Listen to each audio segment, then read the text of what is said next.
너희에게 주겠다라고 말씀하시는 거예요. 내 목숨. 이런 말을 하나님은 원래 하실 수 있는 분이 아닌 거예요. 우리 하나님이 어떤 분이신데 우리한테 그런 얘기를 하시냐는 거야. 우리가 뭐 친구들 사이에서 뭐 내기할 때 내 목숨 건다 이런 식의 말씀을 하나님께서 우리에게 하시는 거야. 근데 왜 그렇게 하시냐니까 아브라함이 믿게 하시는 거야. 믿으라고. 하나님의 말씀 그 자체로 믿기를 원하시는 거예요. 그래서 그 우리의 믿음을 돕기 위해서 하나님은 자기를 낮추셔서 이렇게까지 하시는 거예요. 내가 스스로 이 동물 사이를 지나가신 거예요. 그래서 우리가 우리 믿음을 생각했을 때 우리가 하나님을 믿지 못한다는 것은 사실 굉장히 하나님을 너무 모르는 거예요. 하나님이 어디까지나 얼마만큼 우리의 믿음을 돕고 계신지를 사실 모르는 거죠. 우리는 게다가 이 하나님께서 이 계약의 의무사항을 다 지키셨다라는 이 성취, 이 예수 그리스도까지 아는 사람들이에요. 예수 그리스도가 오셔서 이 계약을 어떻게 성취하셨는지까지 아는 사람들이에요. 근데 이것까지 딱 알고 내가 이걸 신뢰하지 않는다. 내가 하나님께서 나에게 하나님 나라를 주셨다라는 거를 내가 안 믿는 거 있잖아요. 그래서 막 내가 지금 복 없는 사람처럼 살아가는 거 있죠. 내가 마치 복 받은 사람이 아닌 것처럼 살아가는 그 어떤 심정. 나는 마치 뭐 저주받은 거 아닌가. 나는 왜 이렇게 하나님이 뭐 이렇게 안 도와주시는가. 이런 생각들이 사실은 우리 물론 이제 상황이 힘들어서 그럴 수 있지만 사실은 이제 이 복음을 믿는 사람의 모습은 아닌 거죠. 복음을 믿는다면 사실 이 아브라함 언약을 믿는 거예요. 하나님이 약속을 주시고 그 약속을 우리에게 반드시 실현시키겠다고 하신 그 모습을 알고 복음으로 이 아브라함에게 하신 계약이 성취됐다는 걸 우리가 믿는 거예요. 그래서 우리가 이미 임한 하나님 나라를 누리고 있다는 걸 지금 우리가 믿는 거예요. 그러니까 우리가 이제 이 믿음에서 사실 흔들리지 않아야 하는 거죠.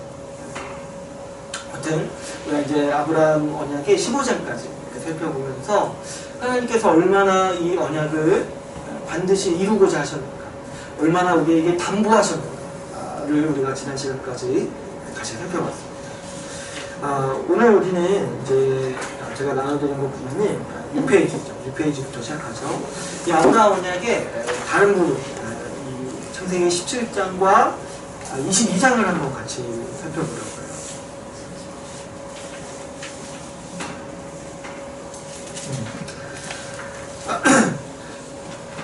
우리 창세기 17장을 보면은 이제 할례가 등장합니다. 할례. 그래서 이제 많이 아시죠? 이제 할례 제가 뭐 설명 안 드려도 아시죠?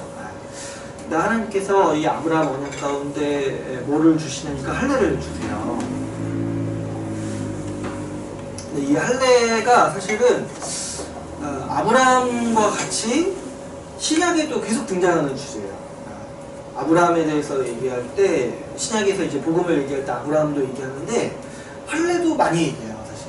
그래서 이제 성경에 한번 할례 쳐보시면은 구약 신약에 아주 골고루 이렇게 많이 나옵니다. 그래서 이제 할례를 아브라함 언약에서 이 할례를 어떻게 이해하는 게 이제 우리한테 중요한 문제예요. 우리 창세기 17장 9절에서 11절 말씀이 있죠. 우리 이 부분을 같이 한번 읽어보도록 하겠습니다. 같이 읽어볼게요. 시작. 하나님이 또 아브라함에게 이르시되 그런즉 너는 내 언약을 지키고 내 후손도 대대로 지키라. 너희 중 남자는 다 할례를 받으라. 이것이 나와 너희와 너희 후손 사이에 지킬 내 언약이니라. 너희는 포피를 베어라. 이것이 나와 너희 사이의 언약의 표징이니라. 하나님께서 이 17장에서 할례 의식을 주세요. 그 할례 의식을 지켜서 행하라고 주시는 거예요. 근데 이제 약간의 배경이 있는데 17장 1절 8절에서 하나님께서는 이제 99세 때 아브라함이 99세가 됐을 때 다시 내가 너와 언약을 맺었다라고 말씀하시는 거예요. 그러니까 창세기 15장에서 하신 그 언약의 내용을 다시 하필이면 아브라함이 99세 때 아마도 하나님께서 아브라함이 이때쯤엔 좀 믿음이 약해지지 않을까 좀 계산하신 것 같아요. 99세. 그러니까 이때까지 자녀가 없는 거예요, 한 명도. 이 15장에서 약속하셨는데 99세 때 하나님이 아브라함에 나타나서 아브라함에게 어떤 말씀을 주시니까 내가 너와 언약을 반드시 지키겠다라는 약속을 다시 한번 주세요. 그러면서 너희는 할례를 받으라고 말씀하시는 거예요. 근데 이때 이제 말씀하시는 게 이 1절에서 8절에서 하나님께서 앞에서 하셨던 약속을 다시 말씀하시는데 몇 가지 단어가 이제 추가가 돼요. 그 중에 하나가 뭐냐면 내가 너와 세운 언약이 영원하다는 말씀을 주세요. 우리 17장 7절에서 어떻게 말씀하시냐니까 내가 내 언약을 나와 너 및 내 대대 후손 사이에 세워서 영원한 언약을 삼고 너와 내 후손의 하나님이 되리라 이렇게 말씀하시는 거예요. 그러니까 이 언약의 성격이 뭔지에 대해서 아주 분명히 드러나는 이제 국면인 거예요. 여러분 이 언약이 사실은 아브라함 한 명 개인이랑 그렇게 큰 연관이 없는 거야. 그 뭐냐니까 아브라함 인생에는 그렇게 큰 영향이 없어요. 사실 이 하나님의 약속이. 하나님의 약속은 뭐냐니까 너의 후손이 하나님 나라에 속한다는 거예요. 너의 후손이. 근데 사실 여러분 한번 생각해 보시면 지금 우리도 그렇잖아요. 내가 지금 당장 1, 2년 후에 먹고 살 거 걱정하는 우리 인생인데 지금 하나님의 약속이 어디냐니까 내 후손을 내가 하나님 나라 백성이 되게 해주겠다는 거예요. 그러니까 이 약속 자체가 사실 아브라함 개인의 인생과는 거의 물론 조금 관련이 있지만 이 약속의 실체는 거의 관련이 없어요. 그 하나님께서 언약식을 할 때도 이 아브라함에게 주로 말씀하신 것 중 하나가 뭐냐니까 앞으로 너의 자손이 어떤 운명을 맞이할 것인지에 대해서 얘기해 주세요. 너의 자손이 이제 이 예금 노예로서 있다가 출애굽해서 다시 이 땅으로 돌아올 거다 이런 얘기를 해주세요. 근데 그게 400년 뒤 얘기예요. 400년 뒤. 근데 여러분 우리 하나님께서 주님 저 약속해 주세요 이런 거 했을 때 앞으로 너의 자손이 400년 후에 이렇게 될 거다 이런 약속이 이런 거 듣고 싶겠냐는 거예요. 이런 거 앞으로 아니 지금 우리 지금 아들 딸도 아니고 400년 후에 네 자손이 이렇게 될 거다 이거를 지금 내가 듣고 이게 나한테 무슨 의미가 있겠냐고 오늘날 우리는 그렇게 많이 생각하지 않겠냐는 거야.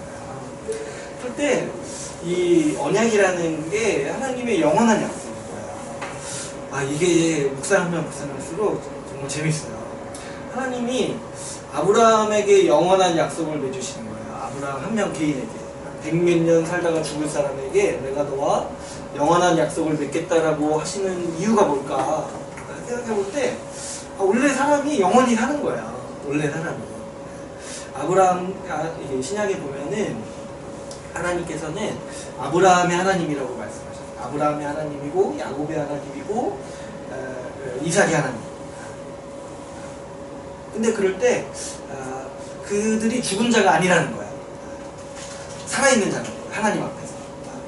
그러니까 아브라함이 지금도 살아있는 거죠. 그래야지만 영원한 약속을 주시는 이 의미가 있는 거예요. 만약에 사람의 인생이요 한 번 살고 그냥 죽는 거예요.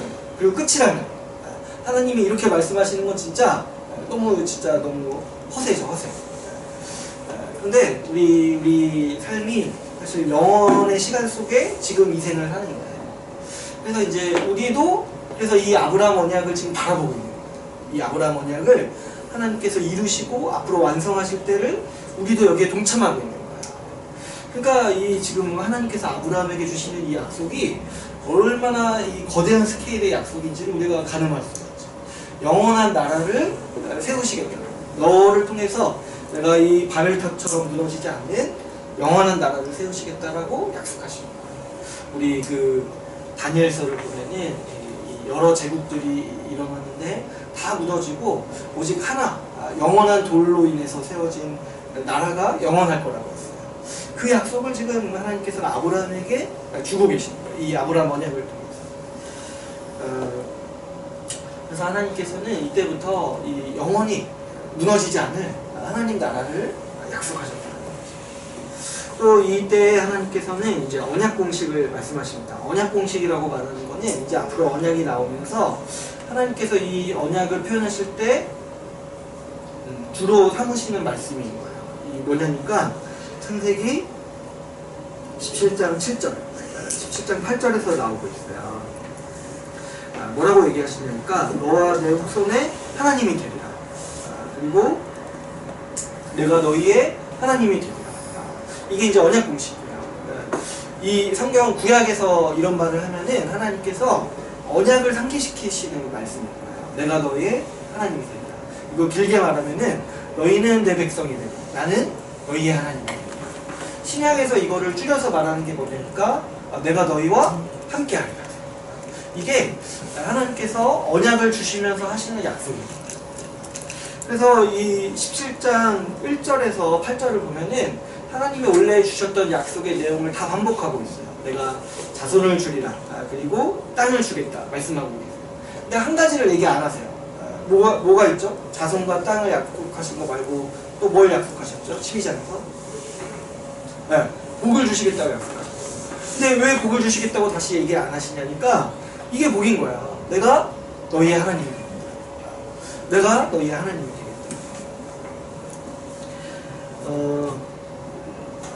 그래서 여러분 우리가 있잖아요. 이게 너무 쉽게 생각을 하는데 우리가 하나님을 나와 항상 함께 계시는 분이라고 인식하는 거 있잖아요. 그리고 내가 하나님을 부를 때 내가 아버지라고 부르는 거죠. 이게 사실 복인 거예요. 이거만큼 우리가 추구해야 될 복이 사실 없죠. 이 세상 누구도 내가 하나님과 함께 있다라는 의식을 가질 수 없어요. 죄인은 하나님 앞에 설 수가 없죠. 그래서 우리가 이제 보통 사람의 상정으로는 하나님 앞에 설 때 죽어야 돼요. 바로 그 앞에 볼 수도 없고 설 수도 없어요. 근데 우리가 하나님을 어떻게 보면 정말 그 앞에 서는 걸 쉽게 여기는 거잖아요. 우리가 하나님을 아버지로 부르고 내가 하나님을 아버지로 여기면서 살아갈 수 있는 의식을 가질 수 있는 거, 이거 자체가 하나님이 우리에게 주시는 아주 복의 핵심인 거죠. 그래서 우리가 우리가 이제 그 주기도문을 기도할 때 하나님을 아버지라고 부르면서 시작하는 것 자체가 복음인 거예요. 이게 이제 아주 복된 소식인 거예요. 누구도 하나님을 그렇게 부를 수 없어요. 사실은 엄밀히 말하면 아마 제가 제대로 정말 이 복음을 얘기하면은 율법에 대해서 얘기하면 누구도 하나님을 아버지라고 부르지 못한다는 거를 금세 인식할 거예요. 누가 감히 하나님을 아버지라고 부르고 있어요. 오히려 제발 살려달라고, 제발 나에게 말씀하시지 말라고 우리는 피해다녀요.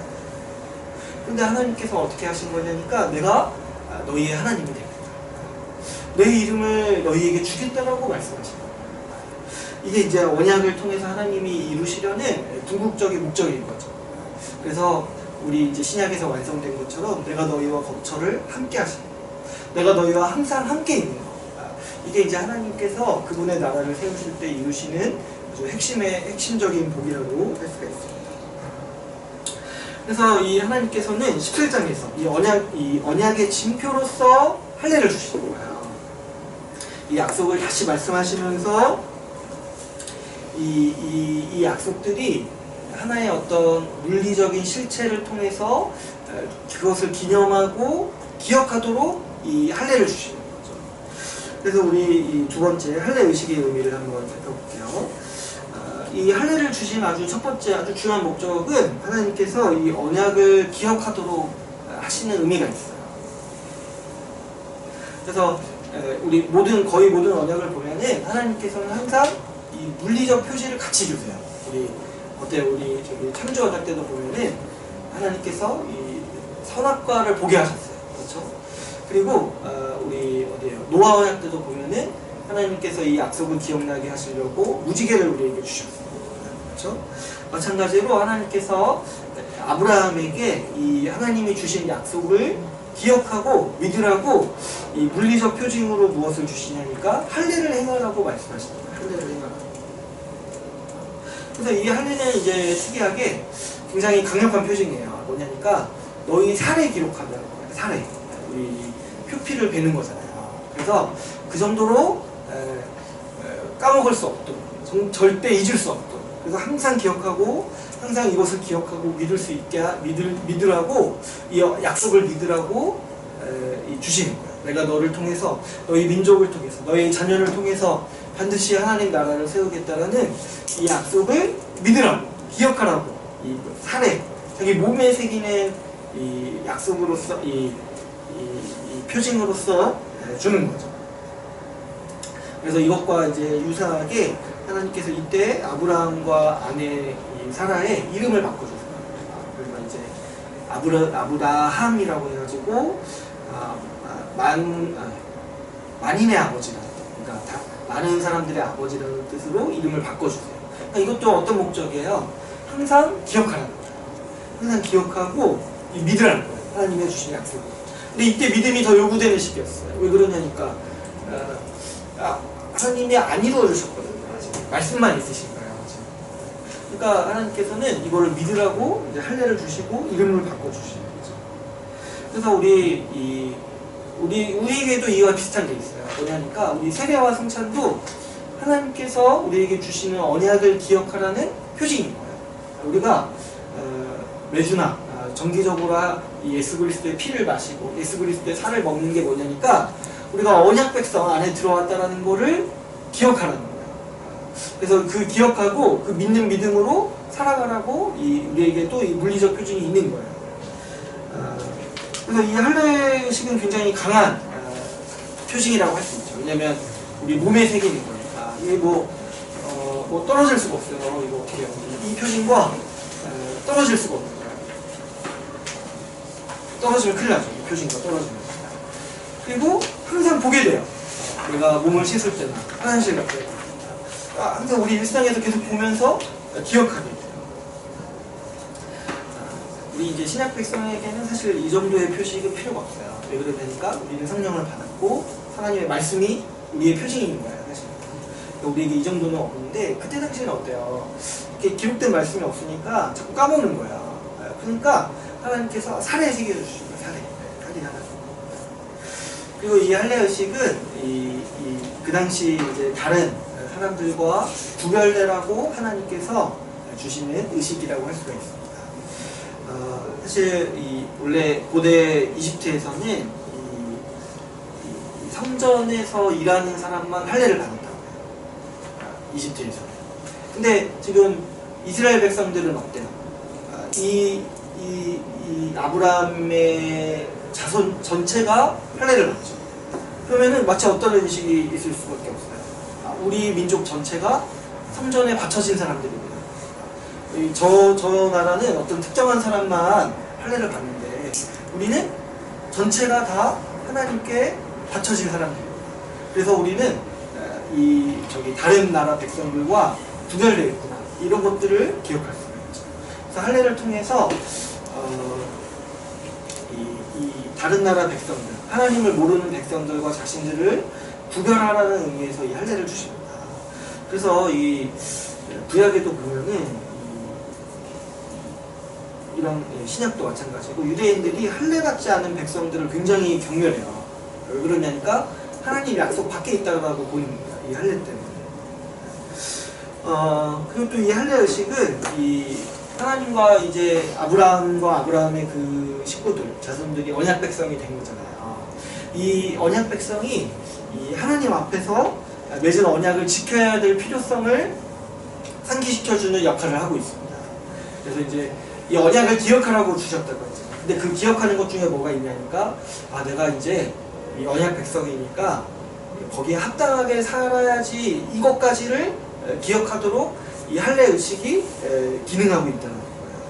그래서 하나님께서 이 할례 의식을 주시는 말씀들을 보면은 이렇게 시작을 해요. 창세기 17장 1절에서 어떻게 시작하냐면 같이 한번 읽어볼까요? 같이 읽어볼게요. 17장 1절 보이죠? 읽어보겠습니다. 시작. 나는 전능한 하나님이라 너는 내 앞에서 행하여 안전하라.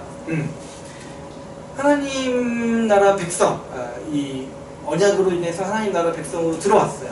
근데 하나님께서 요구하시는 게 뭐냐니까 너희 거기에 합당하게 행하라는 거야. 내가 완전한 것처럼 너희도 완전하라는 거야.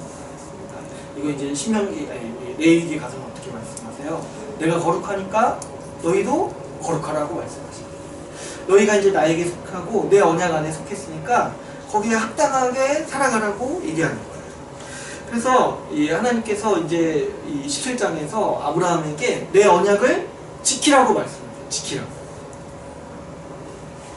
그래서 이제 그 지키는 게 뭐냐니까 일단은 이제 최우선적으로 이 약속을 믿는 거예요. 그리고 믿고 내가 하나님의 언약 백성으로서 합당하게 살아가라는 거예요.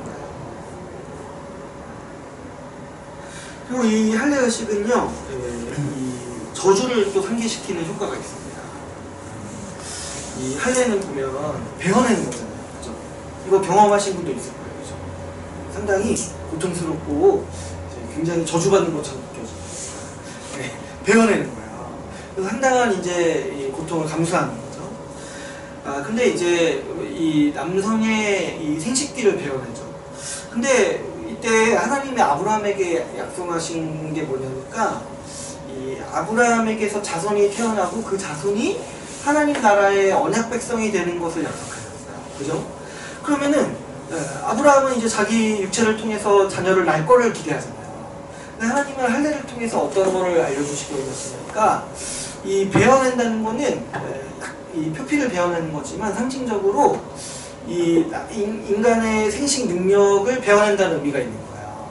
그래서 뭐냐니까 하나님의 이 자손, 하나님의 자손을 출산하는 육체지만 그 자손이 출생하는 게 단순히 네 육체의 힘으로 출산하는 게 아니라는 거예요. 이 표피를 베어냄으로써 이 의식을 상징하는 거예요. 우리 하나님께서 우리에게 자손을 주시는 게 단순히 내 어떤 정력의 힘으로 자손이 나오는 게 아니라는 거를 여기를 통해서, 이 할례의식을 통해서 우리가 기억하는 거죠. 하나님이 주시는 약속으로서 자녀가 출산되는 거예요. 그리고 이제 남성의 표피를 베는 거니까 이 베어낸다는 거, 이 잘려나간다는 의미가 있는 거예요. 그래서 내가 이 언약에 충실하지 못했을 때 이 언약의 계보에서, 하나님 나라의 이 아브라함 자손의 계보에서 내가 잘려나갈 수 있다는 거를 항상 염두에 둘 수 있도록 하나님께서 이런 이제 할례의식의 형식을 주고 계시고 있는 거죠. 그래서 이제 이 할례를 신약에서 어떻게 얘기하냐니까 우리 몇 가지 말씀을 한번 살펴볼게요. 로마서 2장 26절 말씀을 보면 할례에 대해서 이렇게 얘기해요. 그런즉 무할례자가 율법의 규례를 지키면 그 무할례를 할례와 같이 여길 것이 아니냐, 이렇게 얘기해요. 근데 이게 무슨 말이냐니까 할례의 의미 중에 하나가 제가 뭐라고 했어요. 그 하나님의 백성에 합당하게 행하는 거라고 했죠. 그랬을 때 이때 이제 이 뒤에 모세 언약에 있고 율법으로 어떻게 행해야 되는지가 자세히 기록되니까 이 뒤에 사람들은 어떻게 여겼어요? 율법을 다 지키는 것이 내가 할례 받은 자로서 합당하다고 생각을 하는 거야.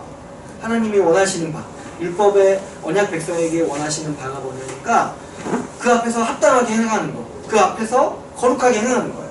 근데 그게 뭔지에 대해서 모세 언약에서 자세히 계시해 준 게 율법인 거예요. 그래서 이제 사람들은 율법을 지키는 게 할례를 행하는 거, 할례 행한 거에 합당하게 살아가는 거라고 여기는 거죠. 근데 이제 유대인들이 이런 것들을 이제 잃어버리고 어떻게 생각했냐면 내가 할례 받았으면 충분하다고 생각한 거예요. 할례 받았으면 율법을 지켰다라고 생각을 해버린 거예요. 근데 거기다가 이제 사도 바울은 뭐라고 얘기하냐니까 할례는 그거 자체가 율법을 지켰다라는 의미가 아니라 율법을 지키라고 하나님이 주시는 약속이라는 거예요. 그래서 만약에 누가 할례를 받지 않았더라도 율법을 그 사람이 지키면서 산다라면 그 사람은 할례 받은 거다, 그게. 이렇게 얘기를 하는 거예요. 이해가세요? 할례는 하나님 앞에서 우리가 언약 백성으로서 거룩하게 살아가라고 하나님께서 우리에게 구별돼서 거룩하게 살아가라고 주신 거예요. 근데 이제 유대인들은 이거 가지고 할례 받은 자와 안 받은 자를 거룩한 자, 거룩하지 않은 자로 나눴어요. 근데 사도 바울은 뭐라고 얘기하냐면 할례 자체가 사람을 거룩하게 하는 게 아니라 그 사람이 율법을 지켜야지 거룩한 거라는 거예요. 율법을 지킨 자가 할례 받은 자라는 거예요. 하나님께서 율법을 지키라고 할례를 주신 거지 할례 받았으면 율법 안 지켜도 된다는 의미로 주신 게 아니라는 거예요. 그래서 할례를 받지 않았더라도 이 율법을 지켰다면 할례를 한 것과 다름없다라는 식으로 사도 바울이 얘기를 한다는 거죠. 그래서 이제 이 고린도전서에서 사도 바울이 할례의 의미에 대해서 얘기할 때 이렇게 얘기하고 있습니다. 7장 19절에 같이 한번 읽어볼까요? 고린도전서 7장 19절에 같이 읽어볼게요. 시작. 할례 받는 것도 아무것도 아니요 할례 받지 아니하는 것도 아무것도 아니로되 오직 하나님의 계명을 지키기 따름이니라. 그러니까 하나님께서 할례를 주시는 이 목적이 뭐냐니까 원래부터 하나님의 뜻에 합당하게 살아가라는 거야. 근데 그거 안 하면서 내가 할례 받았다라고 더 거룩한 사람이라고 여기지 말라는 거야. 할례 받았어도 하나님이 말씀하신 대로 하나님 말씀대로 살아가지 않는다면 그거는 아무것도 아니라는 거죠. 그래서 원래 할례의 의미는 내가 거룩하게 살아가자. 이 아브라함 언약의 말씀에는 하나님 앞에 행하여서 완전하냐라는 의미가 담겨 있다는 거죠. 그런데 신약에서는 이 신자들이 할례를 받았다라고 해요. 그것도 참된 할례를 받았다라고 얘기해요. 빌립보서 3장 3절 같이 한번 읽어보겠습니다. 시작. 하나님의 성령으로 봉사하며 그리스도 예수로 자랑하고 죄를 신뢰하지 아니하는 우리가 곧 할례를 받아. 네, 그 이스라엘 백성들은 할례를 받고 율법을 받았는데도 불구하고 뭐에 실패했냐니까 율법을 지키는 일에 실패했어요. 그러니까 그 할례가 무의미해진 거예요. 자기들이 언약 백성이라는 표시 자체가 오히려 그들에게 수치가 되는 거예요. 언약 백성이라는 어떤 사인이 몸에 있는데 언약 백성처럼 안 살아가요. 율법을 어기면서 살아가요. 근데 신자는 어떠냐? 신약 백성에서 이방인들 신자는 어떠냐니까 성령의 인치심을 받는 거예요. 그래서 어떻게 살아가냐니까 하나님이 원하시는 뜻대로 살아가요. 성령을 받은 자가 율법을 지키는 거예요. 그래서 뭐라고 얘기해요? 우리가 성령을 받은 사람들이 우리가 할례파라. 우리가 참된 할례를 받은 사람들이라. 그래서 이제 사도 바울은 이렇게 얘기해요. 이 유대인들을 가리켜서 손으로 행한 할례를 받은 사람들.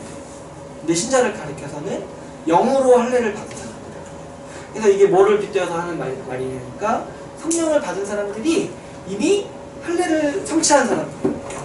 할례의 원래 의미가 하나님의 뜻대로 하나님의 말씀에 순종하면서 살아가는 의미가 있는데 이거를 실제 할례 받은 사람들은 그렇게 못 살고 어떤 사람이 그렇게 산다는 거예요.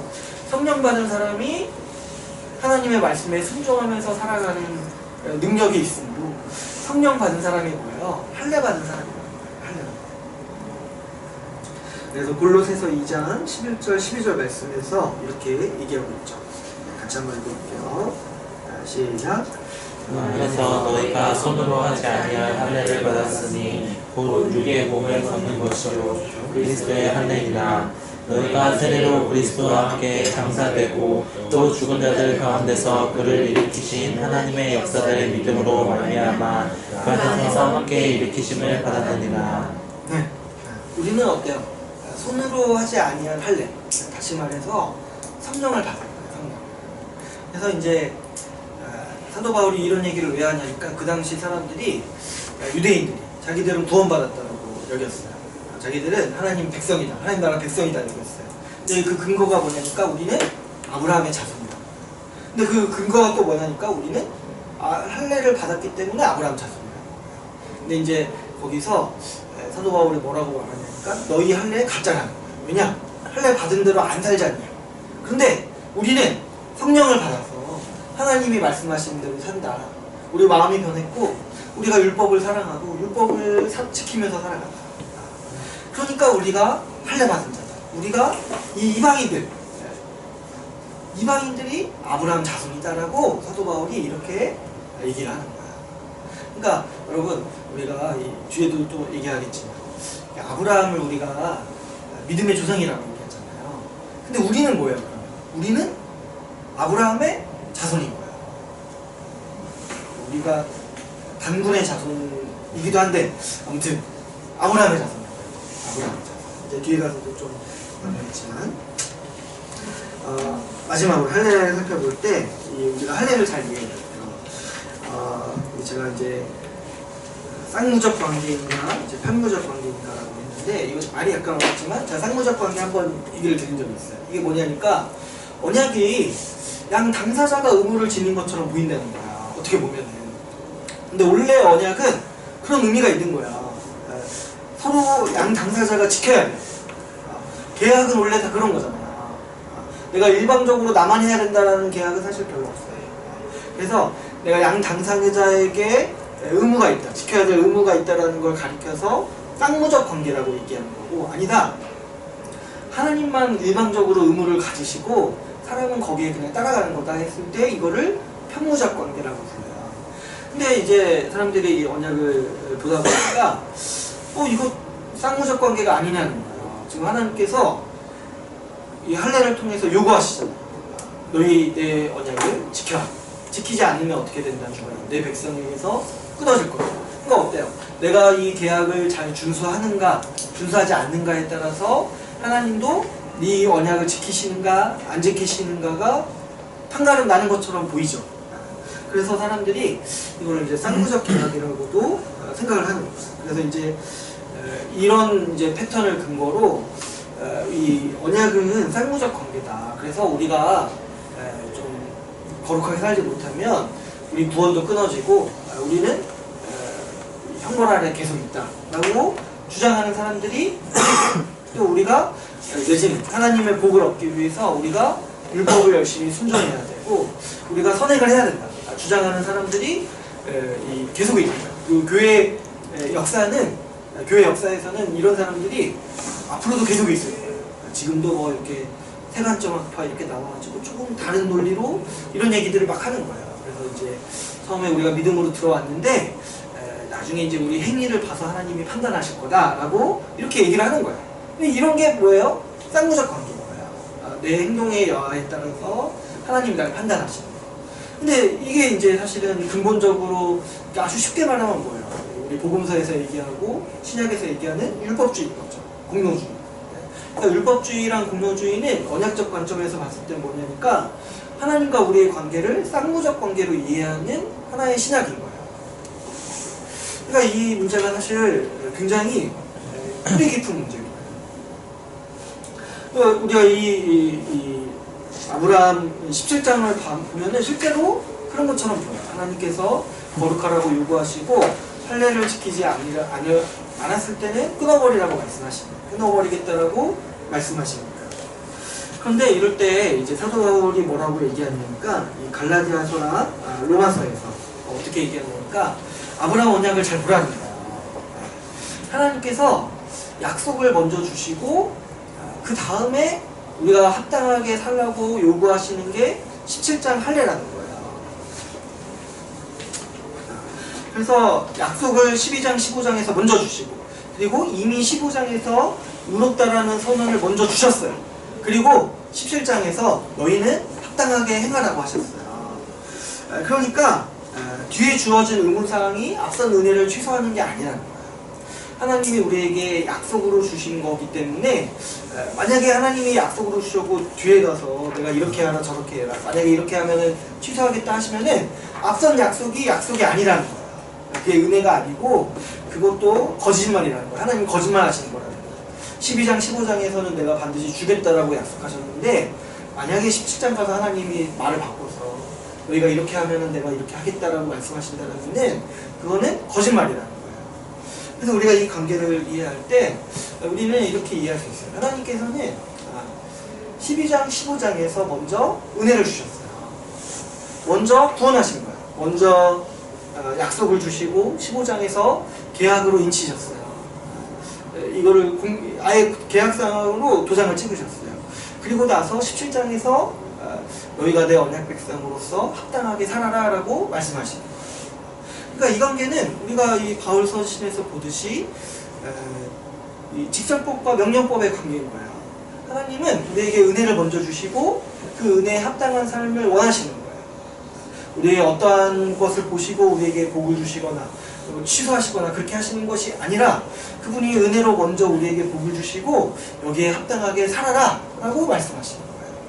그래서 우리는 이제 이 관계를 바로 이해할 수가 있는 거예요. 그리고 게다가 이 언약에 표현되어 있는 저주들은요 다 하나님은 이렇게 말씀하세요. 너희가 끊어지겠다. 너희가 끊어지고 너희가 저주를 받을 거다. 이렇게